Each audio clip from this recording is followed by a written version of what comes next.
மாற்றத்தை தேடி.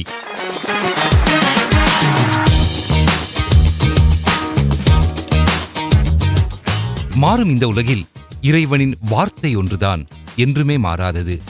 அந்த மாறாத இறைவனின் வார்த்தை மனித வாழ்க்கையில் கொண்டு வரும் மெய்யான மாற்றத்தை நாடி தேடும் மக்களுக்காக வாரந்தோறும் வான் அலைகளில் வலம் வரும் மாற்றத்தை தேடி என்ற இந்த நிகழ்ச்சிக்கு அன்பு நேயர்கள் அனைவரையும் அன்போடு அழைக்கின்றோம். அன்பு நேயர்களே, கடந்த வாரம் மாற்றத்தை தேடி நிகழ்ச்சியை செவிமடுத்து கருத்துக்களையும் விமர்சனங்களையும் அனுப்பி வைத்தவர்களுக்கும் மற்றும் தொலைபேசியிலே தொடர்பு கொண்டவர்களுக்கும் எமது உள்ளத்தின் ஆழத்திலிருந்து நன்றிகளை தெரிவித்துக் கொள்கின்றோம். தொடர்ந்து நிகழ்ச்சியை செவிமடுப்பதோடு நிகழ்ச்சி குறித்து மற்றவர்களுக்கும் அறியச் செய்யுங்கள். நிகழ்ச்சியின் முதல் அம்சமாக இதயத்தை தொடும் பாடல்.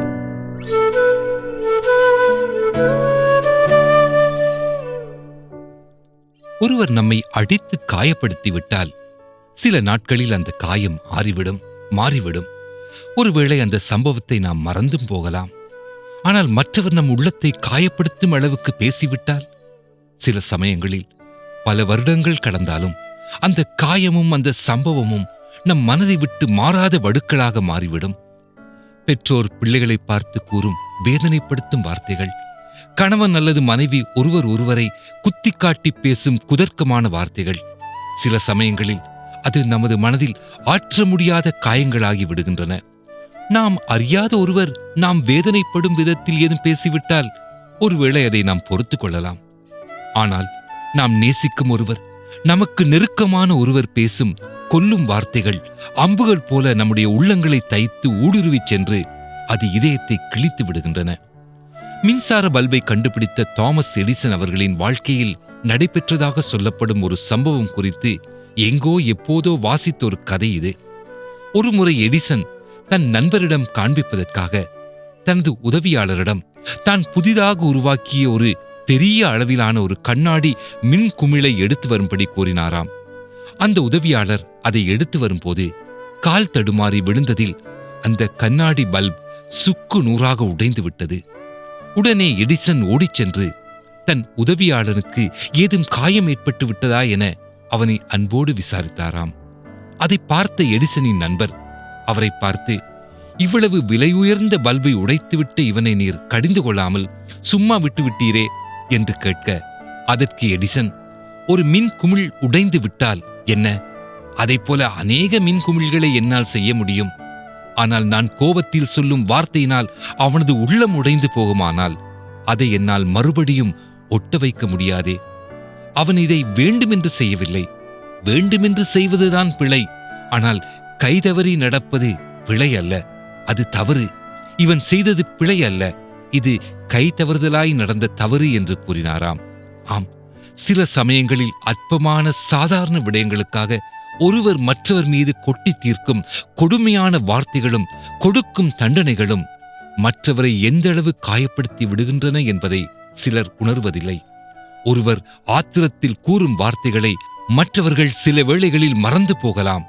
ஆனால் அந்த வார்த்தைகள் ஏற்படுத்திய காயத்தையும் அது ஏற்படுத்திய வலியையும் மறந்து விடுவது அவ்வளவு இலகுவானது அல்ல. பரிசுத்த வேதாகமத்திலே நாம் இப்படியாய் வாசிக்க காணலாம். எல்லாவிதமான மிருகங்களும் பறவைகளும் மனிதனால் கட்டுப்படுத்தப்படுகின்றன. ஆனால் நாவையோ ஒருவனாலும் கட்டுப்படுத்த முடியாது. அது அடங்காததும் தீயதும் மரணத்தை விளைவிக்கும் நஞ்சுமாக இருக்கிறது. ஆனால் இனிய சொற்கள் தேன்கூடு போல ஆத்துமாவுக்கு மதுரமும் எலும்புக்கு ஔஷதமும் ஆகும். எனவே தீமையான வார்த்தைகள் எதுவும் உங்கள் வாயிலிருந்து வெளியே வராதிருப்பதாக. மாறாக கேட்பவர்கள் பயனடையும்படி அவர்களின் தேவைக்கு ஏற்றவாறு நல்ல வார்த்தைகளையே பேசுங்கள்.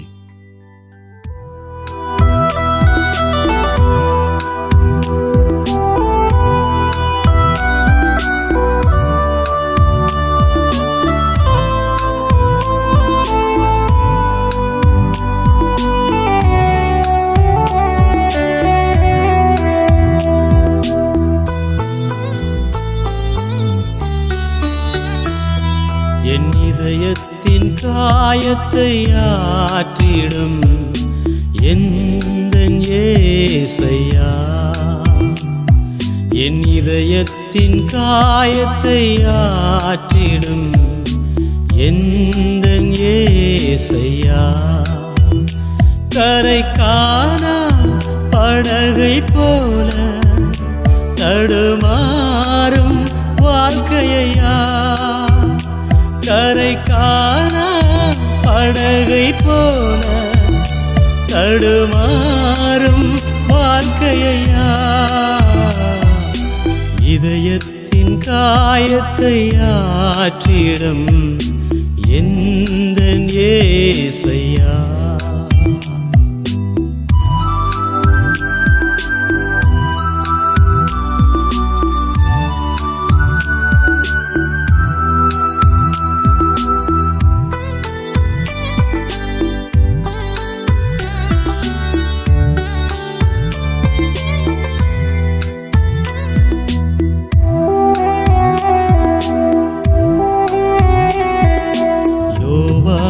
போல உம்மார்விலே இளைப்பாற வேண்டுமையா,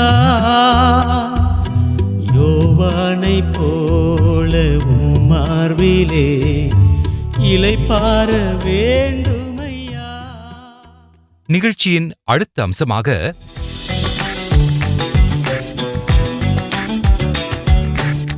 சரித்திரத்திலிருந்து ஒரு பகிர்வு.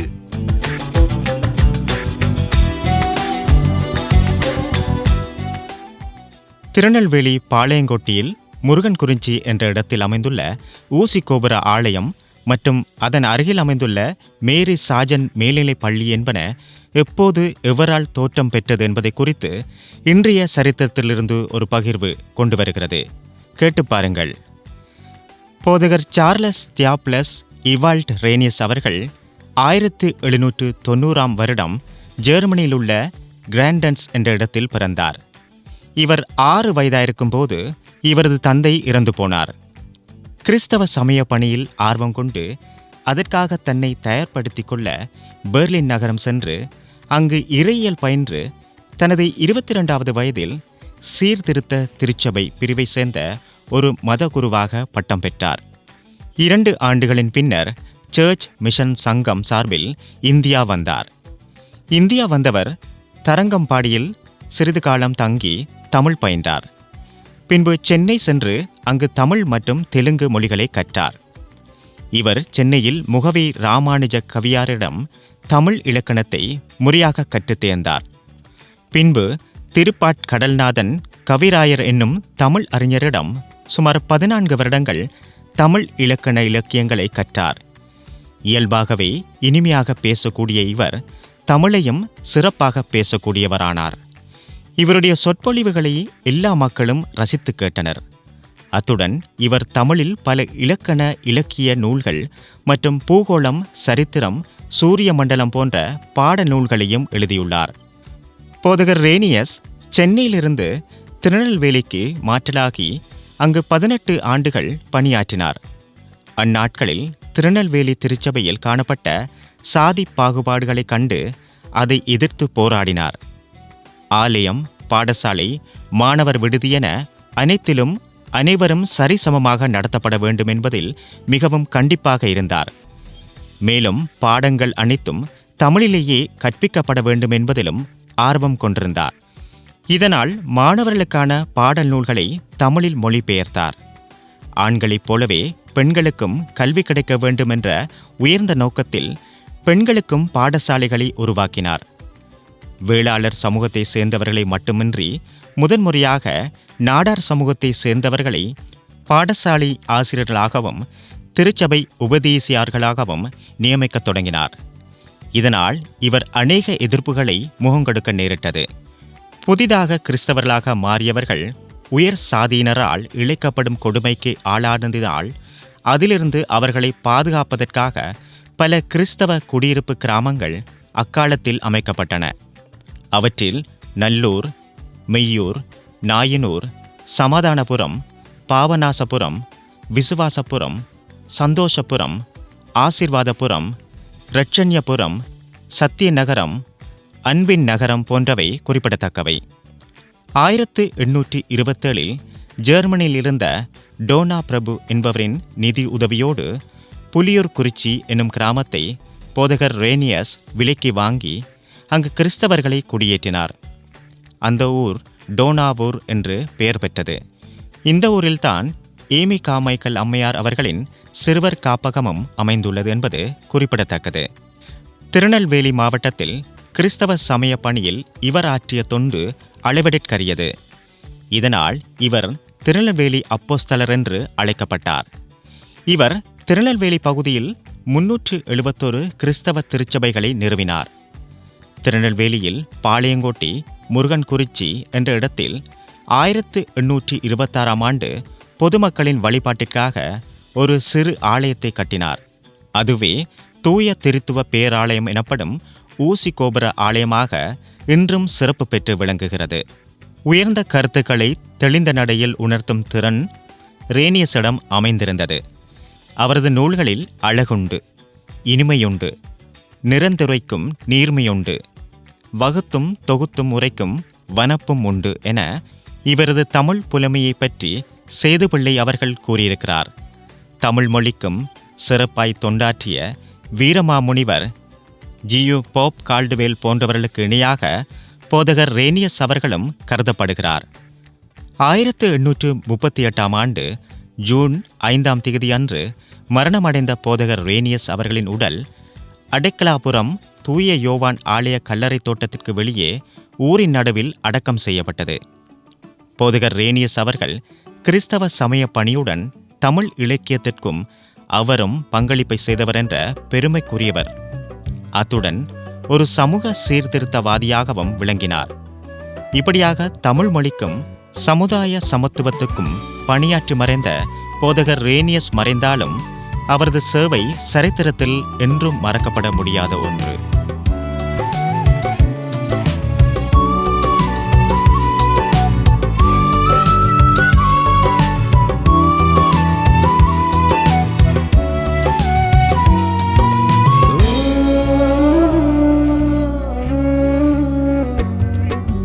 எத்தனை நல்லவர் நாம் ஆராதிப்பவர், எத்தனை நல்லவர் நம்மை நடத்துகின்றவர். எத்தனை நல்லவர் நாம் ஆராதிப்பவர், எத்தனை நல்லவர் நம்மை நடத்துகின்றவர். நல்லவர் நல்லவர் என் இயேசு நல்லவர், நல்லவர் நல்லவர் நன்மைகள் செய்பவர். நல்லவர் நல்லவர் இயேசு நல்லவர், நல்லவர் நல்லவர் அன்பு இதயம் கொண்டவர். எத்தனை நல்லவர் நாம் ஆராதிப்பவர், எத்தனை நல்லவர் நம்மை நடத்துகின்றவர்.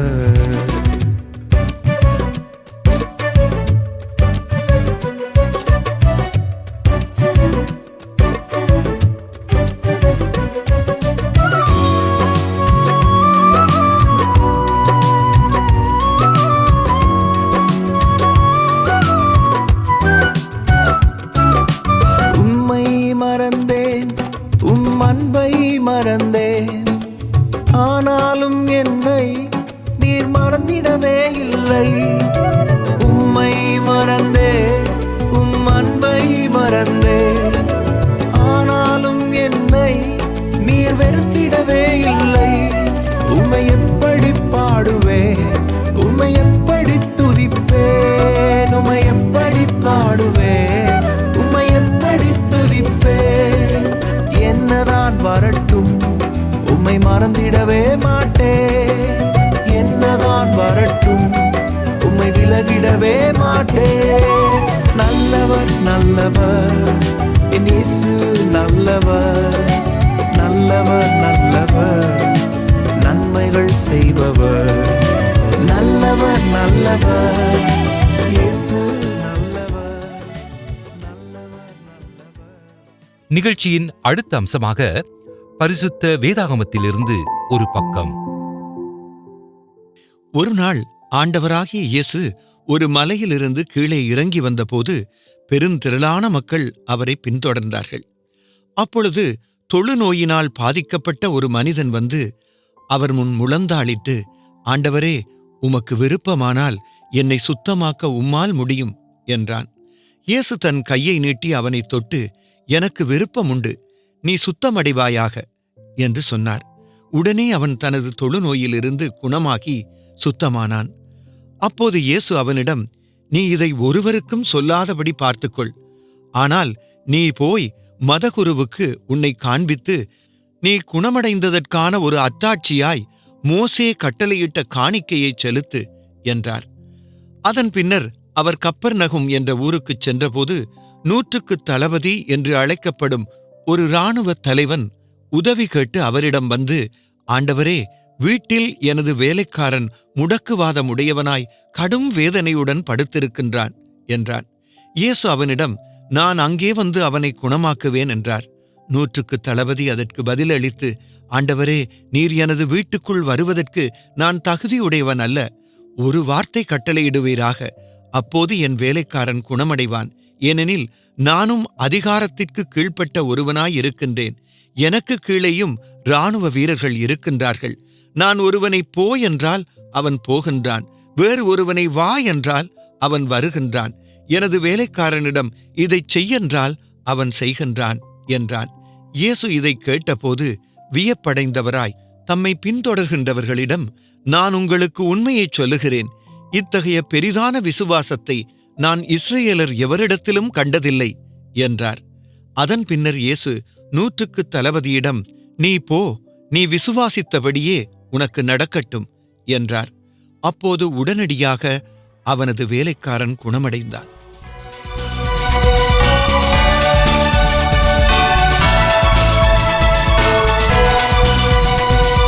நல்லவரே இயேசுதேவா, நன்மையினால் முடிசூட்டி. நல்லவரே இயேசுதேவா, நன்மையினால் முடிசூட்டி. கிருபைகளை பொழிந்திடுவீர், என்றென்றுமாய் நடத்திடுமே. கிருபைகளை பொழிந்திடுவீர், என்றென்றுமாய் நடத்திடுமே. நல்லவரே இயேசுதேவா, நன்மையினால் முடிசூட்டி.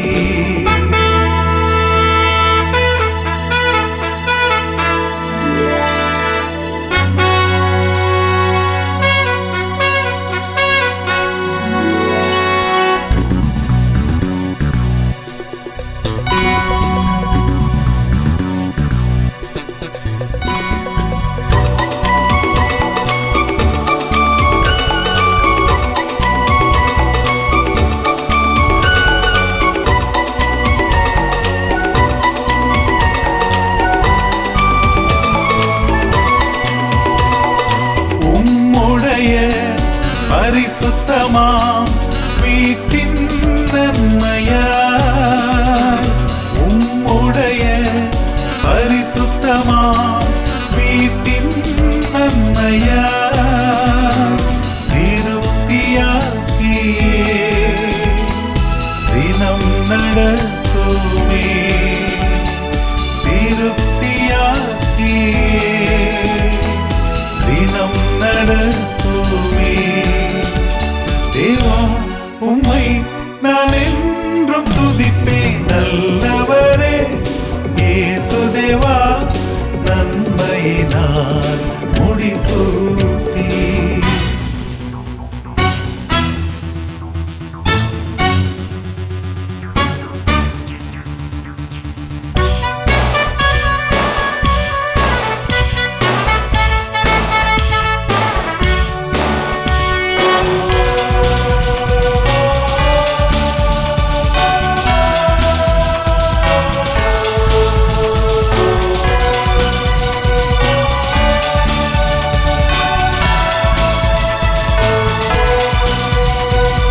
தடுமாறும் வேளையிலும் சித்தம் செய்திட,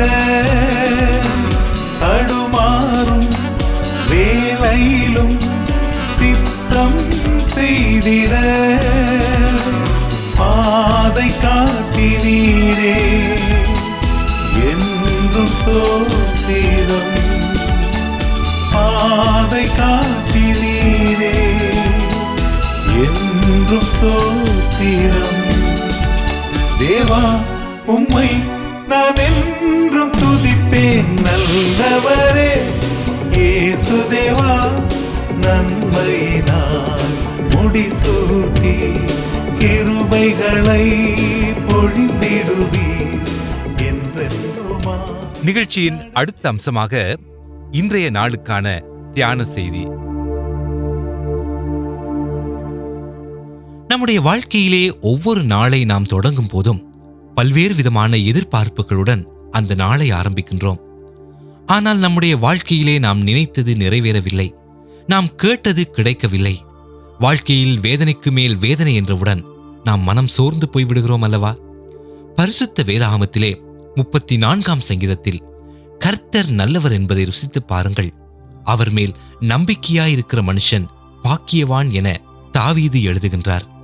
இங்கே தன்னுடைய துயரமான சூழ்நிலையிலும் தாவீது ராஜா கர்த்தர் நல்லவர் என்பதை ருசித்து பாருங்கள், அவர் மேல் நம்பிக்கையாயிருக்கிற மனுஷன் பாக்கியவான் என கர்த்தருக்கு துதிப்பாடல் பாடுகின்றார்.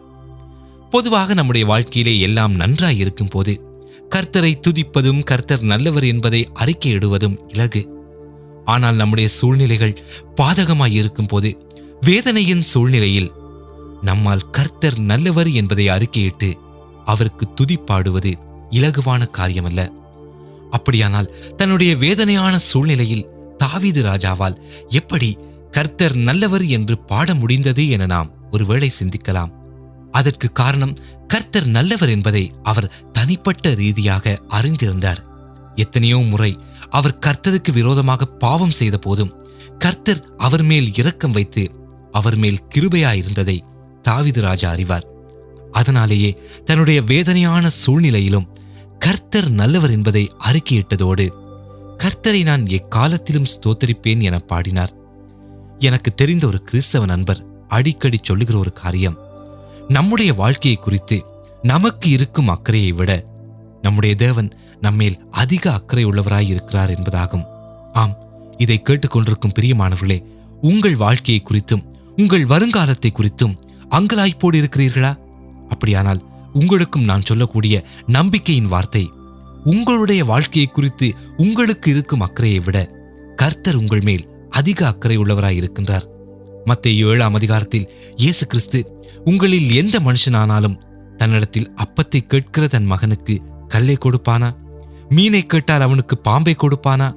ஆகையால் பொல்லாதவர்களாகிய நீங்கள் உங்கள் பிள்ளைகளுக்கு நல்ல ஈவுகளை கொடுக்க அறிந்திருக்கும் போது பரலோகத்தில் இருக்கிற உங்கள் பிதா தம்மிடத்தில் வேண்டிக் கொள்கிறவர்களுக்கு நன்மையானவைகளை கொடுப்பது அதிக நிச்சயம் அல்லவா என கூறுகின்றார். ஆம், நம்முடைய தேவன் அப்பத்தை கேட்டால் கல்லையும் மீனை கேட்டால் பாம்பையும் கொடுக்கிறவர் அல்ல. அவர் தம்மிடத்தில் வேண்டிக் கொள்கிறவர்களுக்கு நன்மையான ஈவுகளை கொடுக்கிறவர், நல்லவர்.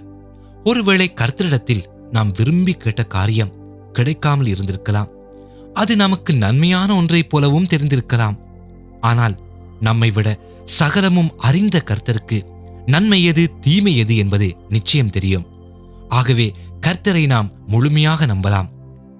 தன்னுடைய வாழ்க்கை தான் நினைத்தபடி அமையவில்லை என்பதை கண்ட ஒரு பக்தன் எழுதிய கவிதை இது. இறைவனிடம் நான் நம்பிக்கையை கேட்டேன், அவரோ என்னுடைய விசுவாசத்தை பலப்படுத்த பாடுகளை அனுமதித்தார். இறைவனிடம் நான் புத்தியை கேட்டேன், அவரோ என் ஞானத்தை விருத்தியாக்க பிரச்சனைகளை அனுமதித்தார். இறைவனிடம் நான் செல்வத்தை கேட்டேன், அவரோ நான் கடினமாய் உழைப்பதற்கு என் கைகளை திடப்படுத்தினார். இறைவனிடம் நான் தைரியத்தை கேட்டேன், அவரோ என்னில் திட மனதை உண்டாக்க ஆபத்துக்களை அனுமதித்தார். இறைவனிடம் நான் அன்பை கேட்டேன், அவரோ ஆதரவற்ற மக்களை எனக்கு காட்டினார். இறைவனிடம் நான் உயர்வை கேட்டேன், அவரோ எனக்கு வாய்ப்புகளை தந்தார். இறைவனிடம் நான் சுகத்தை கேட்டேன், அவரோ உன் பலவீனத்தில் என் பலம் பூரணமாய் விளங்கும் என்று சொன்னார். இறைவனிடம் நான் கேட்ட எதுவுமே எனக்கு கிடைக்கவில்லை, ஆனால் அவரோ எனக்கு தேவையான எல்லாவற்றையும் தந்திருக்கின்றார். ஆம், நாம் கடந்து வந்த பாதையிலே நாம் கேட்டது நமக்கு கிடைக்காத போதிலும் நமக்கு தேவையான எல்லாவற்றையும் அவர் தந்திருக்கின்றார் அல்லவா? அதற்காக நாம் நம்முடைய ஆண்டவருக்கு நன்றி செலுத்துவோமா? கர்த்தர் நல்லவர் என்பதை ருசித்து பாருங்கள். அவர் மேல் நம்பிக்கையாயிருக்கிற மனுஷன் பாக்கியவான். வரப்போகும் நாட்களிலே கர்த்தருடைய வல்லகரம் உங்கள் அனைவரையும் ஆசீர்வதித்து தாங்கி வழிநடத்துவதாக. ஆண்டவராகிய இயேசு கிறிஸ்துவின் நன்மையும் கிருபையும் சமாதானமும் உங்கள் ஒவ்வொருவரோடும் இன்றைய நாளிலும் வரும் நாட்களிலும் கூட இருப்பதாக. ஆமென்.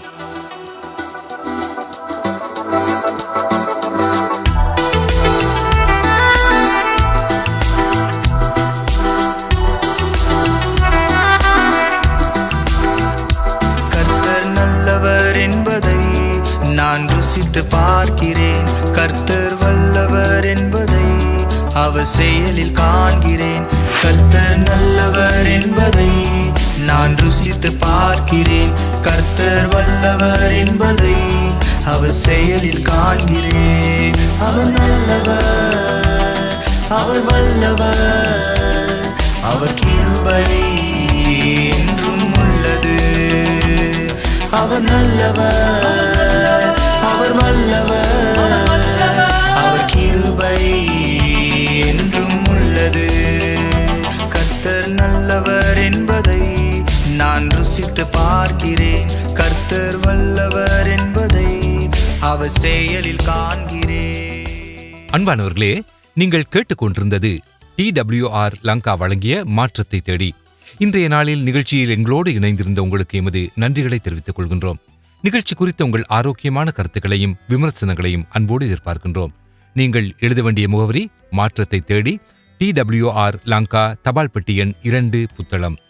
எமது வாட்ஸ்அப் மற்றும் SMS தொடர்பு இலக்கம் 0719 88 66 44, 0719 88 66 44. அத்துடன் TWR லங்கா என்ற எமது ஃபேஸ்புக் பக்கத்தில் இணைந்து நிகழ்ச்சி குறித்த மேலதிக விவரங்களையும் பெற்றுக்கொள்ளலாம். மீண்டும் அடுத்த வாரம் மற்றும் ஒரு மாற்றத்தை தேடி நிகழ்ச்சியில் உங்கள் அனைவரையும் சந்திக்கும் வரை உங்களிடமிருந்து நாம் விடைபெறுகின்றோம். இருப்பதால் பயமும் இல்லையே. என்னை பண்படுத்துவார், என்னை விளைய பண்ணுவார், என்னை பழுக பண்ணுவார், என்னை பெருக பண்ணுவார். என்னை பண்படுத்துவார், என்னை விளைய பண்ணுவார், என்னை பழுக பண்ணுவார், என்னை பெருக பண்ணுவார். அவர் நல்லவர், அவர் வல்லவர், அவர் கிருபை என்றும் உள்ளது. அவர் நல்லவர், அவர் வல்லவர், அவர் கிருபை என்றும் உள்ளது. கர்த்தர் நல்லவர் என்பதை நான் ருசித்து பார்க்கிறேன். கர்த்தர் வல்லவர் என்பதை அவர் செயலில் காண்கிறேன்.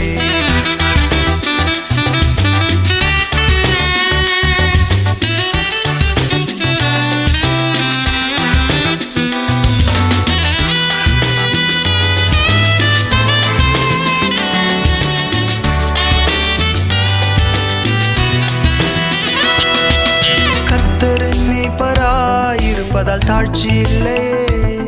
அவர் வார்த்தை எனக்குள் இருப்பதால் வறட்சி இல்லையே. கர்த்தரின் மேய்ப்பராய் இருப்பதால் தாழ்ச்சி இல்லையே. அவர் வார்த்தை எனக்குள் இருப்பதால் வறட்சி இல்லையே. என்னை பண்படுத்துவார், என்னை விளைய பண்ணுவார், என்னை பழுக பண்ணுவார், என்னை பெருக பண்ணுவார். என்னை பண்படுத்துவார், என்னை விளைய பண்ணுவார், என்னை பழுக பண்ணுவார், என்னை பெருக பண்ணுவார். அவர் நல்லவர், அவர் வல்லவர், அவர் கிருபை என்றும் உள்ளது.